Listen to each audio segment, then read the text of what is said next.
Okay, so yeah, about me, I had a really nice picture on my slide of a woman juggling lots of different balls. That's me, basically, because I'm an entrepreneur, I'm a consultant, I'm a founder of a business, and I'm also a mother, which is my biggest job that I have.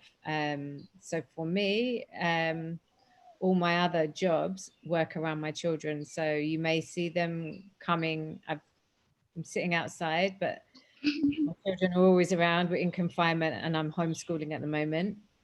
So yeah, you may see them pop out. So apologies in advance for that. But I know many of you are also juggling motherhood and families and caring responsibilities.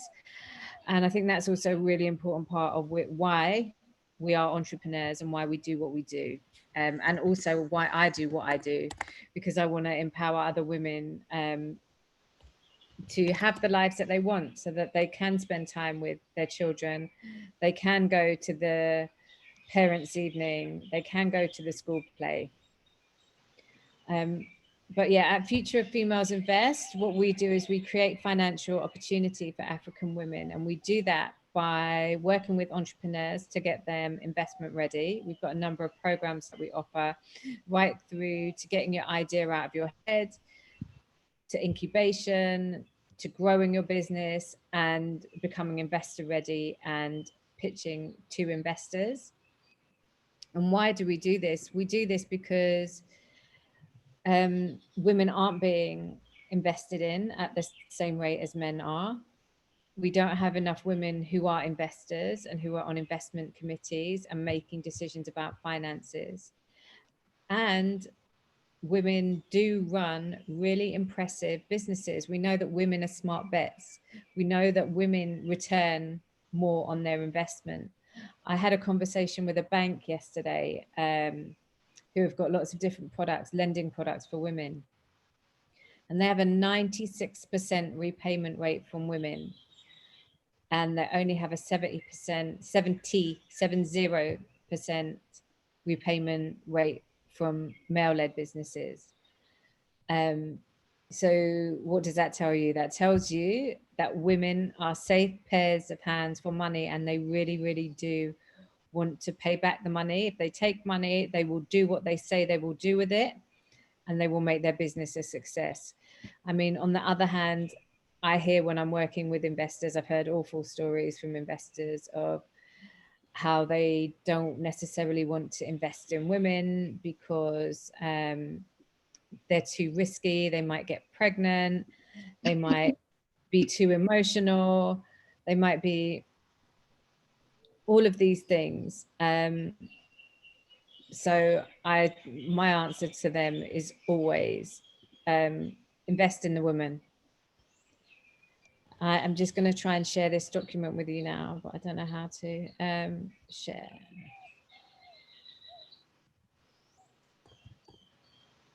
No, sorry.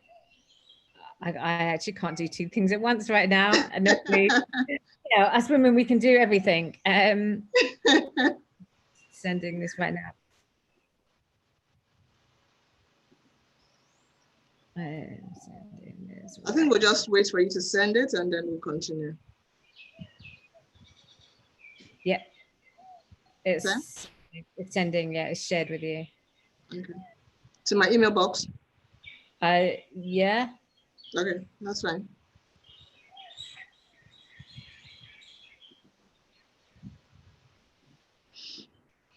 Right. Okay, got it. Got it. Oh, fabulous. So I'll just, it's saying, okay, so I'm requesting access. Oh my gosh, how do I do that? So you'll get an email now. Okay.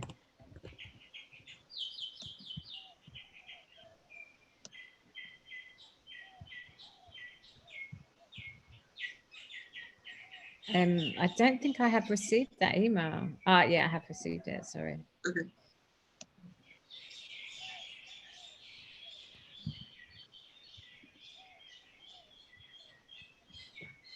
Done? Hold on. My internet is actually being a bit slow today.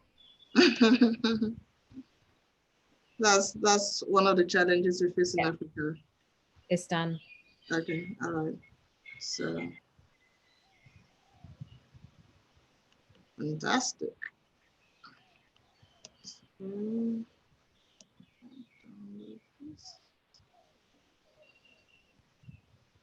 Okay, so you can continue talking and I'll share it once I've downloaded it. Okay.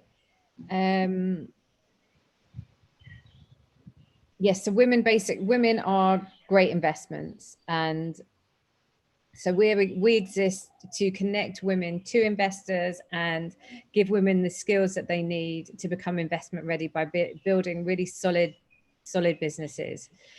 So today I am going to talk to you about pitching, because I have seen a lot of pitches in my time. How to get the best pitch for your business. Now, I also just want to put in a little point here about funding and financing and raising money. Not all businesses need to raise money. Not all businesses need investors. Yes, you might need an injection of cash, but what I really would ask you to do is think about, what do you need that money for? Why do you need it? And what are you going to spend it on? And where can you get it from? So the 4 W's really. Because actually having an investor is one of the most expensive forms of debt that you can take on, because if your business does really, really well, you're going to end up paying them back more, and they're going to have a piece of your company. So actually, I know that the BOI, for example, in Nigeria are doing some really great deals for women entrepreneurs. There may be grant funding that you can access. There's all sorts of financing available that is not necessarily investor. So think about that. You can flip through the slides. So this was the slide I was telling you about how I feel at the moment, and I'm sure many of you also feel like that. And it's okay. And it's okay to sometimes let some of those balls drop as well. Like if you have to get a takeaway, if you have to miss a meeting, if you can't work out, it's okay. You just do what you can. Do what you can to survive. Yeah. So yeah, you can keep flipping through. I'll tell you where we're at. Yeah, we've spoken about this one. We've spoken about this slide as well. And we've spoken about this. This is just some statistics. So how to pitch. What makes a good pitch? Keeping it short, sweet, and to the point. If you have an audience, my favorite pitching scenario is where the entrepreneur does a 5-minute pitch and then we have 5 minutes to ask questions.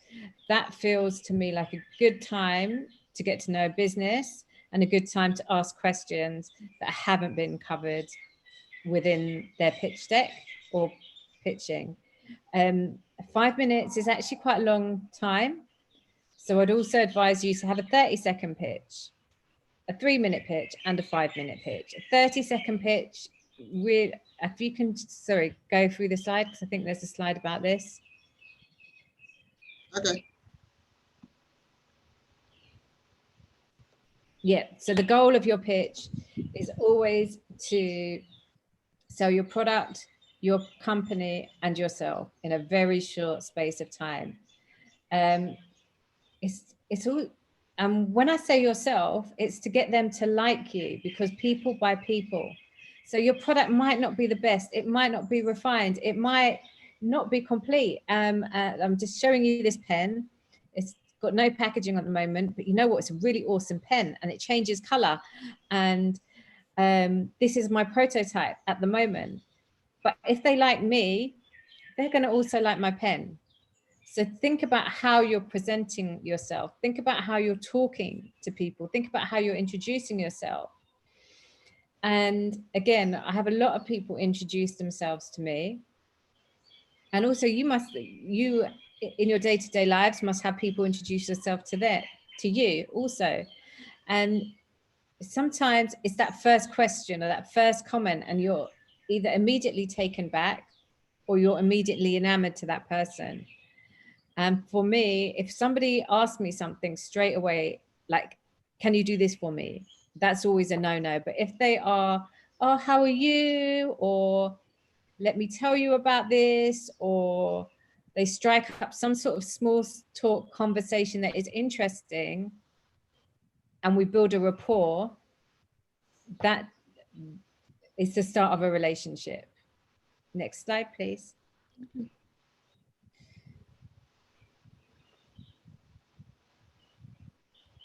So the important thing about pitches, explain clearly. And if you cannot explain your business in a few lines, then just don't bother.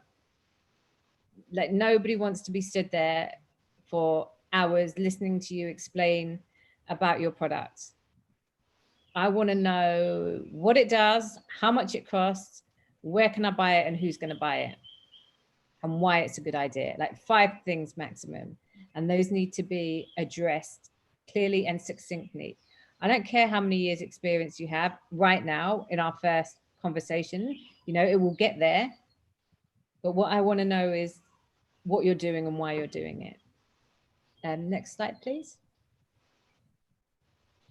So here we go, the anatomy of a good pitch. So this would be longer than just grabbing somebody in a lift or an elevator. This would be your 5-minute pitch. How do you hook the person? What I just spoke about. How do you get them interested in you and your business? Talk about the problem.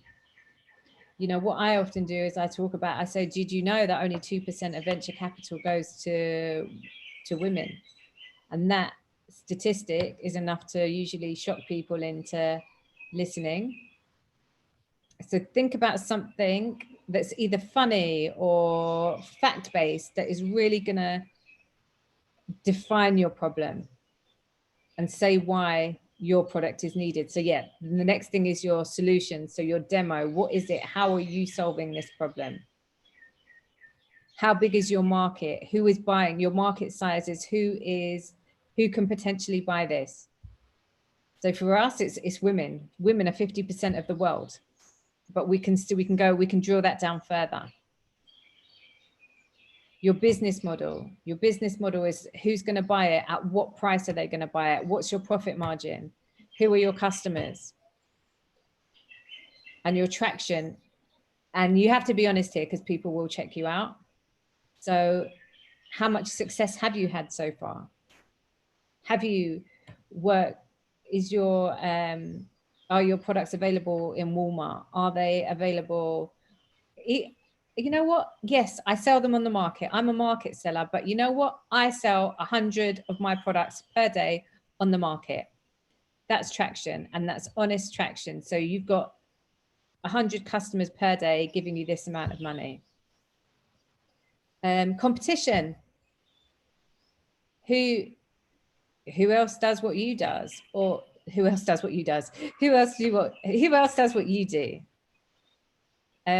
It's really important that you know who your competition is, because this shows to investors you know your market.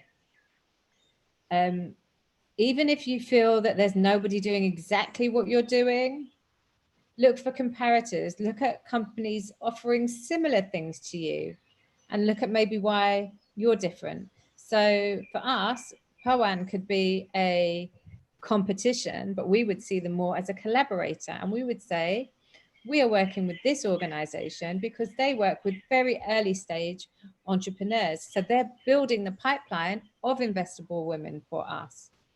So these are the women that you're going to see in 3 years' time. And we're working with them already.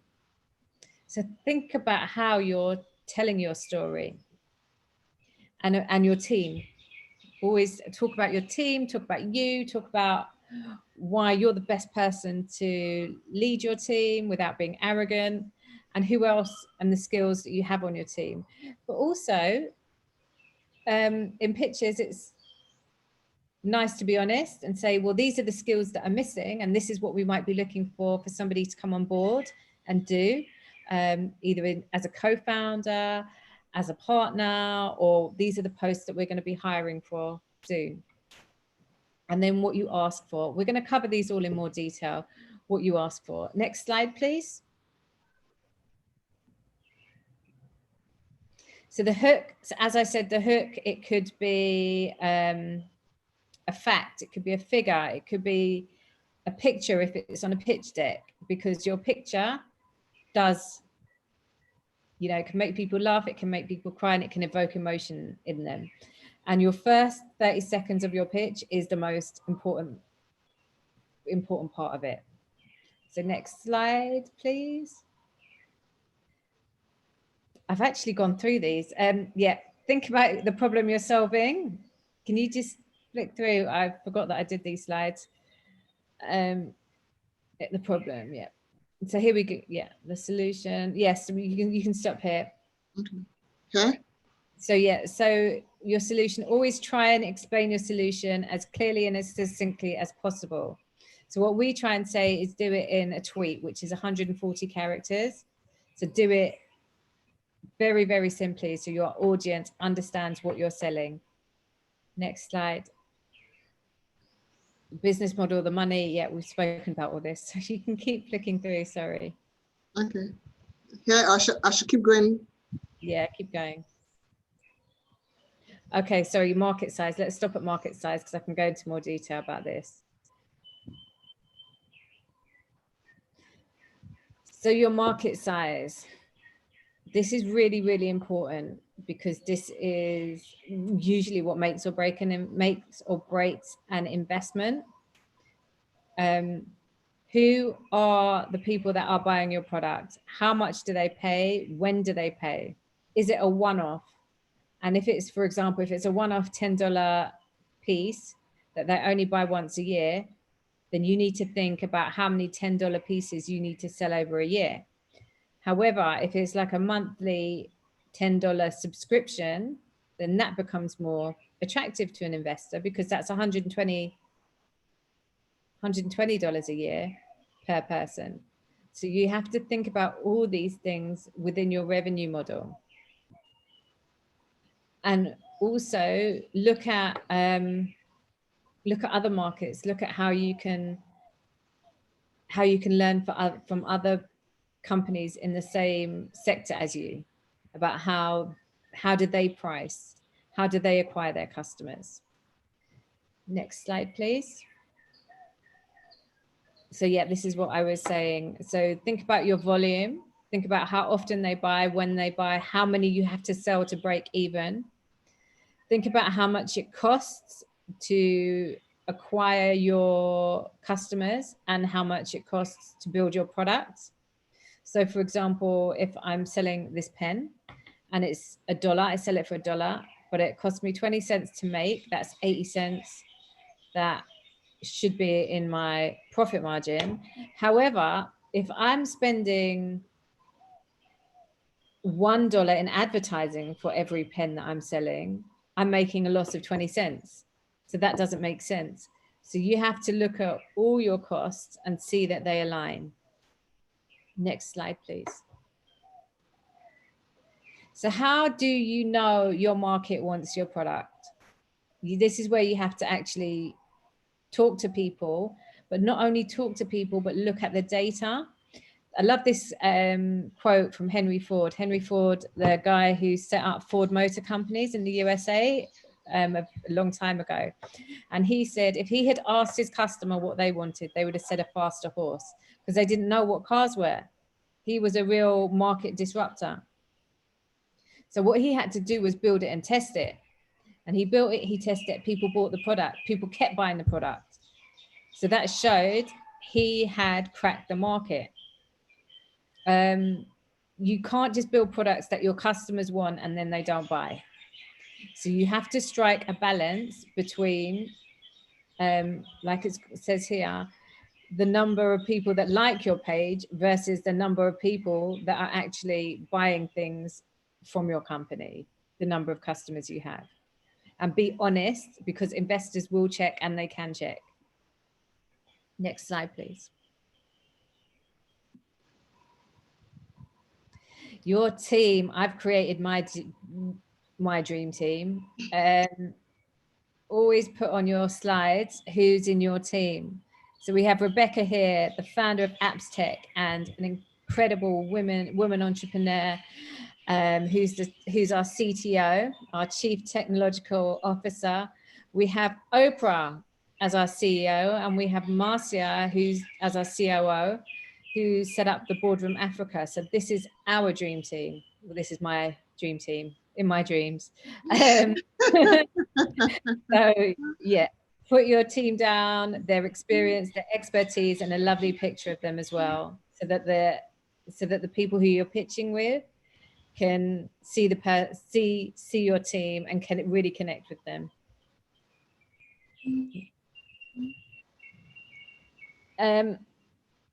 So the last thing you do is your ask. Now, the ask doesn't always have to be financial. Do you just need an introduction to somebody? Are you looking for a specific skill set on your team? Are you looking for money? Are you looking for someone to join forces with? Do you want someone to advise you? Do you need more help getting more customers? Or do you just want feedback on what you're doing? It's okay to ask for these things. It's okay to ask for more than one of these things. It's okay to say, like, what we really want is $5,000. But if you can't do that, we would really appreciate this, this, this, and this. So just be really clear on what you're asking for, because yeah, sometimes you might not get the money, but you could get a really, really awesome person who becomes an advisor on your board, who makes introductions, and eventually in 3 months, you get a check. Or you get more customers, so you actually didn't need the investment in the first place. So always say what you need. And always make your finishing point something that you want them to remember forever. Something they're going to go away thinking about. I mean, you know, if you're doing, for me, I always ask people to join us on the journey of, you know, making the world a fairer place for women, because that's what I want them to do. And if they don't want to get involved in making the world a fairer place for women, then quite frankly, I don't want to work with them. And usually it's something that pulls at their heartstrings. It's something that makes them laugh, or it's something that pushes them towards action. So you have to think about your mic drop sentence and what that is. Next slide. And most importantly, just be you. I feel like I've gone through these slides very, very quickly. Only 4:30. And normally what I do actually is we do pauses and we ask questions going through the slides. So please feel free to ask any questions. No question is a silly question. So ladies, you can drop your questions in the Q&A box. So we'll start taking questions now. But, you know, whilst we take the questions, Aisha, in your journey, what would you say are the lessons you learned in starting up Future Females Invest? Starting Future Females Invest. I've actually set up several, which I didn't talk about actually at the beginning. I've set up several companies. The first company I set up was a PR company in the UK, and I was involved in the company for about 2 years. Then set up my own consultancy business, and then set up an organization. It was 2 companies, a social enterprise and a for-profit company that works with children and young people in the prison system and in the care system, doing workshops for them. And the biggest lessons I've learned are have contracts in place, never take a handshake as confirmation of a deal. Also, don't believe it until it's signed on the dotted line. Also, you have to chase a lot, chase people. And it's okay. You can't, like, sometimes I feel like a bit of a stalker. There's a bank that we're pitching to at the moment, and the woman just doesn't seem to call me back, but I'm gonna keep persisting, because every time we've had a Zoom call, it's been really, really fantastic. and I really believe she wants the product. So believe in yourself, believe in your product. If you don't believe in yourself and you don't believe in your product, actually, first of all, belief in yourself can come. If you don't believe in your product, then get out. It's not the right business for you. Okay, and how long has Future Females been in existence? When did you start Future Females? So it's been in existence for 2 years, but actively for 1 year, because I set it up as a side business. And then my co-founder came on board in, when did she come on board? In October last year. So that's when it really got a rocket. Because who's your co-founder? It's a lady. She's a lady called Tori Abiola. She's actually Nigerian. And she's got lots of experience working with women entrepreneurs in West Africa. And as a Pan-African organization, it's really important to have somebody who is from and knows the West African region, because it's the best place to start a business, I believe. That's what the market is. Yeah, absolutely. When you combine Nigeria and Ghana, that's the bulk of your market. I'm coaching somebody from Ghana actually at the moment, and she said, you know, if you win in Nigeria, you can win anywhere in Africa. Absolutely, I totally agree with that. Yeah, I mean, I totally agree with that as well. Having experienced the traffic, if you can do that on a daily basis. The traffic is just one bit. So you have inconsistent government policies.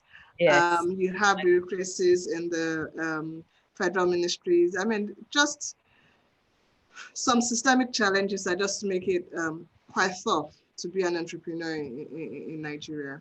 Okay, so let's go on to the questions. Yeah, I see them. So we have a question from Precious who says, how do you deal with shyness or timidity whilst pitching? So Precious, this is something that I actually did really suffer badly with for the business that we set up with my husband in the UK. We used to have to do so many pitches and I used to hate it. I used to always make him pitch. But then I actually had some coaching. We won a competition and we were given the opportunity. We were given some money to start the business. And as part of that, we were given coaching, and we were given coaching separately. And that was the thing that turned it around for me, was having that one-to-one coaching support really helped me to overcome my fears and overcome the things that blocked me, and kind of addressing all those things, like what makes me shy, what makes me not want to speak up in front of people. It really helped me boost my confidence and my self-belief. So it is definitely possible to overcome your shyness and timidity. You just need to practice. Practice makes perfect. Often when I've got a big pitch as well, what I do is I practice in front of the mirror. I'll just stand there and I'll practice in front of the mirror. Or what my son actually as well now, he likes watching me pitch and critiquing me. He thinks he's on Dragon's Den. So yeah, just find somebody. If you can't afford coaching at the moment, ask a friend to watch you pitch or help you. Maybe find a mentor. I don't know whether you have mentors through this program that can help you. But I will tell you, Precious, it is possible to overcome it. And they have coaches that are working with them, pretty much like, pretty much like a combination of mentors and TAs in the work system. Yeah. So maybe book an appointment with your coach, with your TA or your mentor, and look at and make a plan. All right. So next question is from Kemi. She said she didn't know that pitches were not for fundings alone. How can it help with publicity and more customers? Look, a pitch could be, for example, Kemi, you could meet me in a restaurant or socially at a party, for example, you could bump into somebody and they say, what do you do? That's also your opportunity, not to like do a hard pitch, but it's to say, oh, I do this, this, this. And they could be like, oh, that's so interesting. I need a new kitchen, you know, I'll be in touch with you. So there's different types of pitches.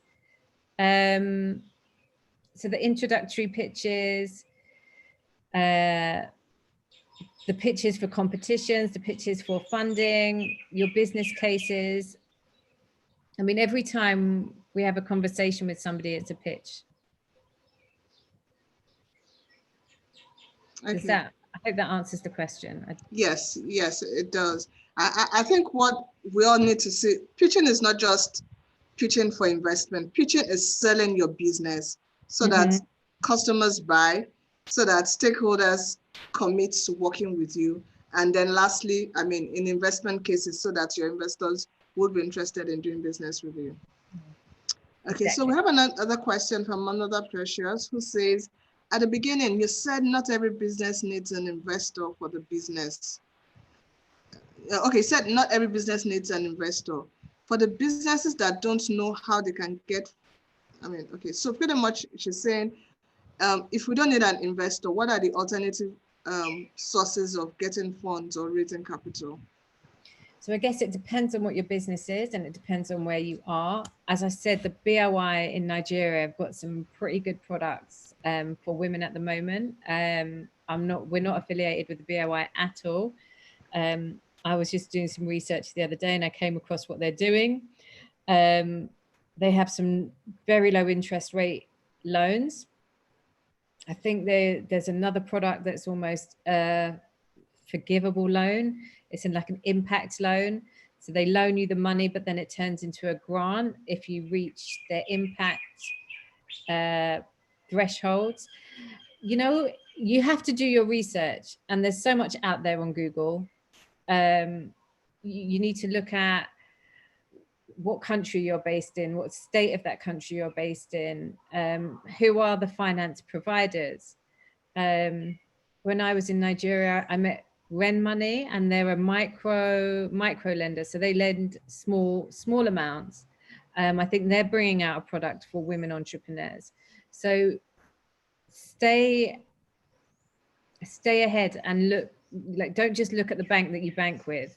Look at all the other banks and look what they're offering you and compare and contrast. And with COVID now, they're definitely going to be doing lots of not promotional rates, but rates to help women in business.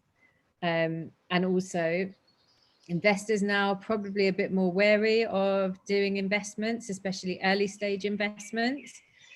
So you have to really think about whether you do need an investor or whether like a 3-year loan might suffice. And also, you know, when you're taking a loan, that's something you're personally responsible for. So you really are going to make that business work. If you were looking for an investor and a mentor, there's mentoring programs that you can join, because I know that with angel investing, a lot of the angels often become mentors or business partners. So look at what you need. Really do your costings and get somebody to help you with your costings. Absolutely, and you know, in line with that, I remember when we spoke, I mean, some weeks earlier, you didn't mention that for startups, investor funding may not be it. So, do you want to just talk us through how to mobilize capital from family and friends? Yeah, if you have family and friends that. Yeah, so yeah, you can also go to your family and friends if you have family and friends that are able to lend you money. When I set up my first business, I definitely wasn't in a position to ask my friends or family to lend me money. But also look at how you can get your business cash flow positive from as soon as possible, so you don't necessarily need financing. So look at, okay, how many products do you need to sell? Can you do some consulting or training or something that you don't necessarily need stock for? How can you leverage oh gosh, what's the word? I'm losing my words now. non-hard products so that you can be cash flow positive as early as possible. Or Pretty much like service products, you mean? Yeah. Fantastic. Okay, so we have another question from Brenda. I think she's from Cameroon. She says, in a 30-second/3-minute pitch, what are the important parts that should be there? What you do. Gosh, the amount of times people have told me, yeah, I've got this business and it does this, or this business, and blah, blah, blah, blah, blah. And at the end of the conversation, I'm still thinking, I don't understand what you do. So like what you do, clearly what you do, why you do it, and who is buying your product, who your customers are. Those are the three things. Like if there was three things, those are my three things. Everybody else's, people have different three things, but the biggest one is definitely, what do you do and how do you make money? Okay. So we have another question here from Gbemisola. So I read somewhere about qualitative analysis of the founder, and you mentioned that investors actually carry out background checks on the potential companies. So could you discuss what they look out for in their background checks? Look, it depends again what sort of investment they're doing. If they're just doing a small, let's say $3,000 investment, there may not be big background checks. If you're probably more than $25,000 and expect them to do a full due diligence process where they go through your accounts, they go through your personal history, your previous history, they will check everything that you've said. They'll check the traction that you have. So from a legal perspective to all your finances, all your accounts, they'll check everything. Okay. So we have another question from Precious who says, what do you advise when writing applications for grants where we are not exactly told to pitch, but write essays about our businesses? What are the key things that should be in the essay? Again, all grant applications are different. I would all just say, read the guidance, make sure you sit down, you take time out, read the guidance, go through it with a highlighter pen of the things that are important. They normally have a criteria sheet, and sometimes they put the scoring sheet on there of how they're going to score and assess your application. Just take your time. If you're going to take time out to write it, take time out to read and do your research before you write. Okay. Yeah, so we have another question from Hannah who says, is it okay for me to ask for more than one thing at a pitching opportunity? For example, can I ask for funds and advisory at the same pitch? Absolutely. You ask for everything you need, because if they can't do one, someone can do something. So you ask for everything you need. So all the things that were on the slide that I said to think about, obviously don't go overkill. Like I said, we're asking for $5,000, which will do this, and this. But however, if you don't have the money right now, we're also looking for an advisor, more customers, someone to help build our website, whatever it is. Maybe stick to 3 things so as not to overwhelm them. But if you genuinely have a list of 20 things, you could say, these are the 3 main things. But of course, we've always got other things that we're looking for. So please do reach out and let us know if you'd like to help us. It's all in the ask. Okay, so she also asks that how far should a business have gone with respect to business before applying for investment? Again, it depends on the criteria of the fund. I'm working with a competition that's running here in Mauritius, and it's for startups. It's literally for people with an idea that haven't started their business, and they can win the equivalent of, I think it's like $1,500 to execute their idea. So it all depends on the competition and the criteria. There are other programs that I've worked with where it's don't even apply unless your turnover is over $200,000 a year. So read the criteria. Okay. Thank you for that. So Emanuela asks, how many slides is considered reasonable in a standard pitch deck? I think you need to use your wisdom on this one, and you need to look, it's a slide a minute or a slide of 30 seconds. So in a 5 minutes pitch, it would be no more than 10 slides, because otherwise that would be, whoa, too much. You don't want to kill people with death by PowerPoint either. So look at your pitch critically and look at what is really needed. Also, one of my slides has gone missing, and it said something, there was something on the slide which, think about what's on your slide. Do not have really, really long sentences. Try and keep it to bullet points only. Yeah, I think it's not on this slide. Oh, okay. Yeah. Think about yeah, use pictures. Keep your slides engaging. I don't know whether you noticed on my slide deck that it wasn't actually, the theme didn't run through the deck. That's because I ran out of time. But ideally, you would never present a deck like I've just presented. This is a 101 of how not to present a deck. Keep your slides consistent, keep them in the same branding, make them look aesthetically beautiful, but also keep the content really engaging to your audience also. Okay, so Bolanle's asking, okay, so she's been hearing about pitch decks. Can you please explain what that is? Oh, a pitch deck. Pitch deck is basically a deck of slides that you use to pitch your business. There's different types of pitch decks. So there's the pitch, your presenting pitch deck. So the one that you would stand in front of and present.